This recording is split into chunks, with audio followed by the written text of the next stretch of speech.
Guys, good morning and welcome back to my YouTube channel. আমার নতুন একটা ব্লগে জানাচ্ছি অনেক অনেক শুভেচ্ছা। দিনটা ছিল রবিবার।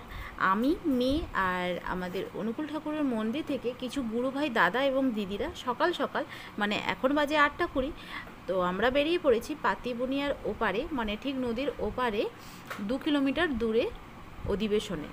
আমাদের ঠাকুরের অধিবেশন আছে, মানে উৎসব, অধিবেশন নয়, উৎসব আছে, বাৎসরিক উৎসব। ওইখানে আমরা যাচ্ছি। তো মেয়ে দেখতেই পাচ্ছ, একটু মানে বাইরে বেরোলে যা হয়, নতুন নতুন কিছু দেখতে পায়, সেগুলো দেখতে থাকে, ভাবুক হয়ে দেখতে থাকে। তো যারা গঙ্গাসাগর গেছো তাদের এই মানে পাখির কোলাহল, এই যে জিনিসটা, এটা সকলেই দেখেছো। সূর্য যতক্ষণ থাকে ততক্ষণ কিন্তু এদের কোলাহল চলতে থাকে, আর সূর্য ডুবে গেলে মানে অন্ধকারে তখন কিন্তু আর এদের দেখা যায় না। বলতে বলতে কিন্তু ভ্যাসেল চলে এলো। অনেক বছর পরে আবার আমরা ভ্যাসেলে উঠব। তো মৌসুমি যাওয়ার সময় লঞ্চে উঠেছিলাম, তখন মেয়ে একটু আধটু নদীর দৃশ্য বা এইসব দেখেছে, কিন্তু ভ্যাসেল তো দেখেনি। ও বলছে এটা বিশাল বড় নৌকো। তো ভ্যাসেল চলে এসছে, আমরা ভ্যাসেলে উঠে পড়েছি। আমরা ঠিক মিডিলে উঠেছি, কিছু গুরু ভাই আগে চলে গেছে, আমরা কিছুজন রয়েছি, আবার আমরা ঢুকে গেছি মিডিলে।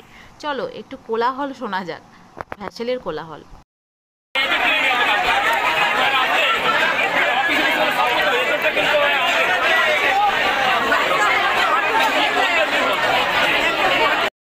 বলতে বলতে কিন্তু ভ্যাসেল ছেড়ে দেওয়ার পালা। একজন হ্যান্ডিক্যাপ মানুষের কতই না কষ্ট হচ্ছে, এপার ওপার নিশ্চয়ই লোকালিটি মানুষ ওপাশে থাকে বা এপাশে যেই হোক, তো যাতায়াত করছে, তার মানে লোকালিটি মানুষ, তো ওদের যাতায়াতের কতই না কষ্ট হয়। যাই হোক, এবার শুরু হয়ে গেল পাখির কোলাহল। আর আমরা কিন্তু মিডিলে বসেছি, যে কারণে পাখিকে যে দানা খাওয়ানো যেত সেটা আর সম্ভব হয়ে ওঠেনি। আমরা কিছুজন এখানে মিডিলে ঢুকে পড়েছি। আর এরকম একটা পুচকি যে ছিল আমার মেয়ের সাথী, সব সময় সারা দিনটা ওর সাথেই ছিল। তো ও অনেক ছোটই ছিল, 2 বছর ছিল। তো ও আমার মেয়ের সাথেই ছিল, আমরা একসঙ্গেই ছিলাম। বলতে বলতে পৌঁছে গেলাম আমরা পাতিবুনিয়া ভ্যাসেল ঘাটের এই পারে। তো ঠাকুরও চলে এসেছে আর আমরাও চলে এসেছি মন্দিরে। এটা হচ্ছে মন্দিরের ভেতরে, ঠাকুরের ছবি রয়েছে। আর মন্দিরে অনুষ্ঠান হচ্ছে না, কারণ মন্দিরের জায়গাটা অনেকটাই ছোট। মন্দিরের ঠিক সাইডে এরকম প্যান্ডেল করা হয়েছে। আর এটা একটা স্কুল রয়েছে পেছনে, মিড ডে মিল হয়, রান্নাবান্না এইসব আমরা চোখে পড়লো। তো যাই হোক, এবার ঠাকুর ঢুকছে আর লোকজন এখন অনেকটাই কম, আস্তে আস্তে ভিড়ও হচ্ছে। তো আমরা এসেই প্রচণ্ড ক্ষুধার্ত ছিলাম, কারণ খাওয়া দাওয়া তেমন হয়নি সকালে। তো এসেই আমরা হাঁপিয়ে পড়লাম কিন্তু মুড়ি খাওয়ার জন্য। মুড়ি, ছোলা সিদ্ধ, আলু সিদ্ধ সবাই নিয়ে নিলাম। নিয়ে আমরা সবাই মিলে, যেখানে আনন্দবাজার দুপুরের মধ্যাহ্নভোজ হবে, ওইখানে সবাই মিলে বসে মুড়ি, ছোলা সিদ্ধ খাওয়া শুরু করলাম। আর মেয়ে দেখতে পাচ্ছ, সেই ছোট্ট মেয়েটাই সঙ্গে শুধু এদিক ওদিক ঘুরে বেড়াচ্ছে, হয়েছে ওর সঙ্গী। তো দুজনে মিলে ঘুরে বেড়াচ্ছে। এখানে রান্নাবান্না হচ্ছে। আর মধ্যাহ্নভোজ যেখানে হবে, আনন্দবাজার যেখানে হবে, সেখানে এলাকাটা খুবই বড়, অনেকজন খাওয়া দাওয়া করবে, সেজন্য এলাকা অনেক বড়। তারপরে আমরা কিন্তু এখানে চলে এলাম মূল অনুষ্ঠানে বক্তৃতা, মাতৃ সম্মেলন, তারপরে গান বাজনা সমস্ত কিছু হলো। তারপরে কিন্তু দুপুরে যখন মধ্যাহ্নভোজ হবে, তখন কিন্তু আমি আর ভিডিও করতে পারিনি, কারণ আমি তো গুরু ভাইদের সঙ্গে এসেছি, আর মা বোন কেউ আসেনি। ভিড়টাও দেখতে পাচ্ছ অনেকটা হয়ে গেছে, তখন দেখালাম যে ভিড় তেমন একটা হয়নি, এখন অনেকটা ভিড় হয়ে গেছে।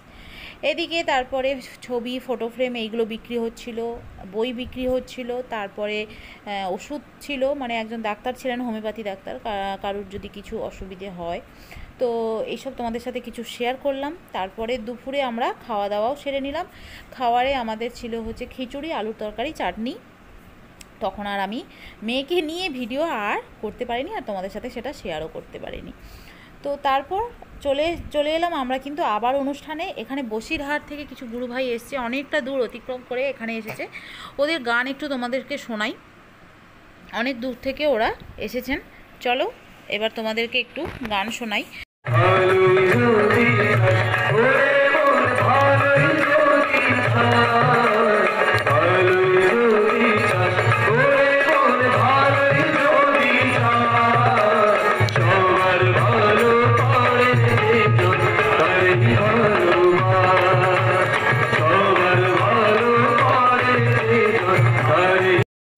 ছটা 15-তে ছিল আমাদের ভ্যাসেল, কারণ 1:30টার সময় আমাদের খাওয়া কমপ্লিট হয়েছে, আর 1:30টার সময় ছিল লাস্ট ভ্যাসেল, যেটা আমরা ধরতে পারিনি।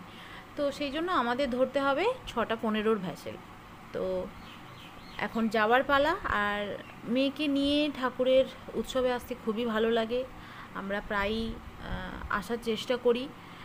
তো বেরিয়ে পড়েছি, কথা বলতে বলতে সকলে মিলে আমরা বেরিয়ে পড়েছি। এইবার আমরা টোটোয় উঠবো, টোটোয় করে আমরা চলে যাব পাতিবুনিয়ার আবার ভ্যাসেল ঘাটে। এখানে এসে আমরা আরেক দৃশ্য দেখলাম, প্রচণ্ড ভিড়, ঠেলা ঠেলি। তো মেয়েকে নিয়ে প্রচণ্ড কষ্ট হয়েছে, কারণ মা ছিল না, আর গুরু ভাইদের ওপরে তো আমি ডিপেন্ডেন্ট হতে পারি না। তো তারা যথেষ্ট বয়স্ক মানুষ, সকলেই 50-এর ওপরে প্রায় ছোঁছো। তো তাদের সঙ্গে আমি এসেছিলাম। তো আজকে ব্লগটা এতটাই।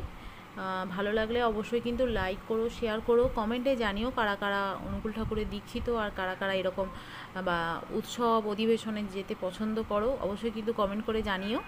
তো আজকে ভিডিওটা এতটাই। সবার শেষে সবাইকে আজকে আর টাটা বলছি না, জয়গুরু বলে বিদায় নিচ্ছি। জয়গুরু সবাইকে।